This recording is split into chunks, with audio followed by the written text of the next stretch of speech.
What is going on, everybody? Today I'm going to do a walk around of the Tamarack Pro fishing kayak that Lifetime has came out with. Here is the boat bone stock. Of course, it has a couple of my mounts and stuff on it, and it has two rails in the front, and then the back has two fishing rod holders and a 2-foot storage compartment here. And in the middle, it's got this hatch that I keep, random stuff in. I got some hooks, I got some gloves, I got weights, and just random lures I need to clean out of there. Here in just a second, I'm gonna start breaking down what all I put on my boat, pretty much how much my boat weighs in the water, and just cut down on some key points on the boat. You can see that my boat had to be registered due to the motor that goes on it. And the seat pedals right here are changeable. I have mine all the way out because I am a taller fella, therefore I like to ride more comfortably. Pretty much you just pop this little thing out on the back here, and then you just adjust it using the slider. Sometimes it can be difficult to do. Mine's never been the easiest. Come on. And then you just pull that and they adjust however you need. This boat does come equipped with a 2-foot marker here to size all your fish, and the seat is removable. After you remove all your straps and clamps and stuff, the seat is completely removable. And here I have my fish weight, or my fish grippers. So say I'm all wrapped up in line or something in my boat, I'll just clip it to the fish and let it hang out, and it can still reach the water from there. You have one more little storage thing right here. I never use that because my seat sits too low without any kind of risers, which can be added with these little slots right here. I never added risers, therefore I can't put any of my fishing boxers or nothing right here. And I have a pretty genius way of storing all my tackle, terminal, and soft plastics and stuff that I will show y'all guys in just a second. But yeah, here's the boat bone stock. I've got a couple stickers that we made to put on it. Water snake is from my motor that goes on it. So here she is. Bone stock like this boat weighs just about 45 pounds. This bucket does come out. I have just a little bit of water in there from the last time I went out, but the hole is completely open to the inside. I just never decided to put anything down in there because, it rolls to the back, it rolls to the front, it just gets to be a mess. So I'll slide that down in here. Go and get my tool out for my motor. I keep my tools in my boat for all my important things like my trolling motor and whatnot. I got line cutters that I keep. So now we can start building the boat. All right, the first addition we have is my battery box, tackle, storage, whatever you want to call it. So in the top, we've got it all netted in. I have one large tackle box that can't fit inside of it because it's more than 1x1, but that's not a big deal. In the top, I have a bunch of soft plastics and little things to throw up in here. I have my gator for when it gets hot or chilly. And then it's on hinges, so you can open it up. And then the inside I have 1, 2, 3 standard size storage containers, and they just slide right back in there. It's a little snug because I added this divider. The divider you don't have to have. I just zip tied it there so it would keep everything from falling on my batteries. And then here I have 1, 2, 3, 4 12-volt batteries. You can see they're all wired together, and they come out on each ends of my boxes, and that's what I use my trolling motor for. And on the side I have my whistle, because in the state of Tennessee you need a whistle and air horn on any water vessel, so I keep that there. And when this comes down, it stays pretty locked. And then for my big box, I can just take the bungee cord and slide it below the, that's what to do with one hand. but and then it ain't going anywhere. So I'm gonna go ahead and put that on my boat and show you guys what it looks like. This weighs just about 40 pounds. The batteries are really what does it, but that's it in the back end. So I'm about 180 pounds. So this is about 40 pounds. So we're looking at 220 pounds already on the boat. My boat can hold up to 300 pounds. So we're still in the weight capacity. So let's go ahead and add that to the boat. All right, so that sits in there like so. So when I'm sitting down facing the other direction and I need to grab, say, a crankbait, I can just open this up, reach my storage bins, close it back, and then just, you know, store it from there. My whistle reaches far enough for me to blow it up here. I'll put the seat in after. Next we'll do my trolling motor since it's next largest. Here I have the Water Snake 18-pound thrust 12-volt trolling motor. We trimmed this to fit my boat a little bit better so it's not sticking too far out. It did come with a long reach pole that I did not end up using because it's just so much easier to use the small, it's so hard to do with one hand,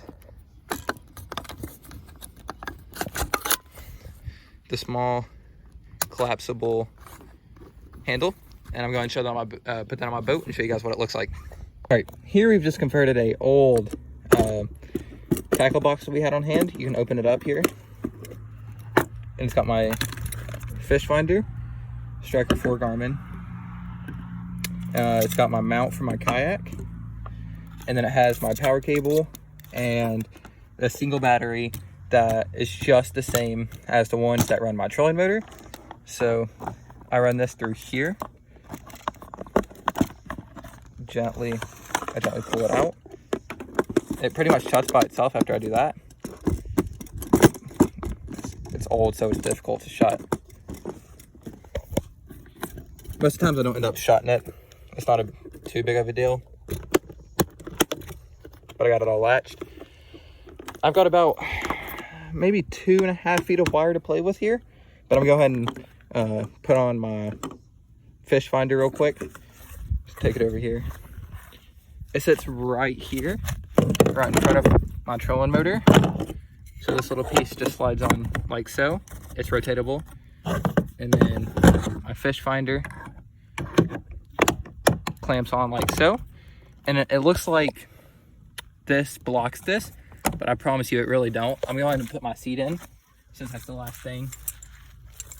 My seat just literally slides in there, and then you latch these. So when you're sitting in my kayak, you have a super clear, you can see your screen super good, and then I wish I could make my trolling motor go lower right now. I just can't. But then I can sit here without having to reach far and paddle my kayak or drive my kayak. And then, like I said, now that I'm sitting down, I'll show you even better. I can turn around, my seat's right here, and all my stuff is super accessible. I have plenty of room here. My feet, I have these all the way out, but my seat's leant back, so I'm sitting in a super comfortable position. I have 1, 2, 3 GoPro mounting points. I use a GoPro Hero 1. I'm trying to find a couple other GoPros so I can get different angles, different shots. So back to what I was saying. Here's my fish finder. So I'm gonna go get the battery box now. Let's get out of here. Pick up my battery box. It just sits right back here in the very back. Oops. It sits back here in the very back. I put that little strap around it, make sure it don't fall out. And the cord, hold on just a second here. I've got it all. There we go. The cord wraps right below my trolling motor. I can lean this forward just to show you. Plug it right into the power. And I adjust it, and none of the wires are in my way. All the wires I run it down below the seat, so that's perfectly fine. Now this is just about close to 60, 70 pounds of weight in the back of my boat. So we are now closer to the 260 pounds out of the 300 pounds this boat can hold. So that's pretty much the base stuff. I got a couple more things. I totally forgot the transducer for the fish finder, so I'm gonna go over here and grab this real quick.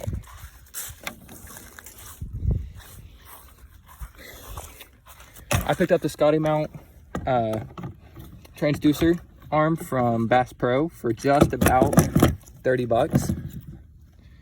It just slides in the groove here. I gotta quit recording, it's hard to do with one hand. All right, so I just had to slide the Scotty arm right on my rail. I got it positioned just how I want it. I tightened it down by using this knob on the top. So now I'm going to loosen this.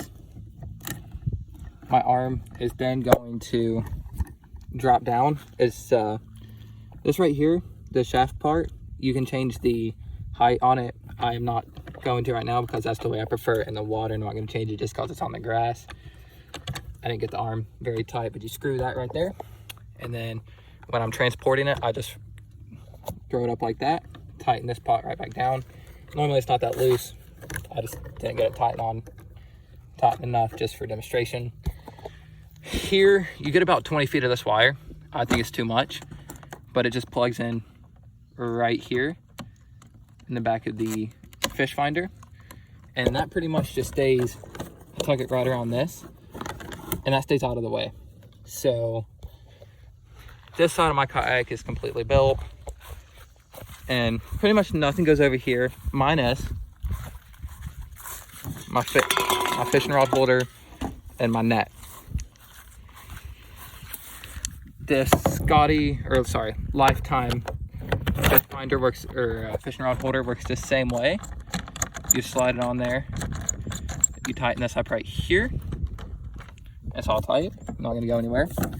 And my net, when I have the net, I don't have the net all the time. I normally just tuck it right there, or if I'm just taking a couple fishing rods, I'll put it in the rod holder. Obviously, I don't kayak with that like that. I, dunk it back into the water so my fish finder can read.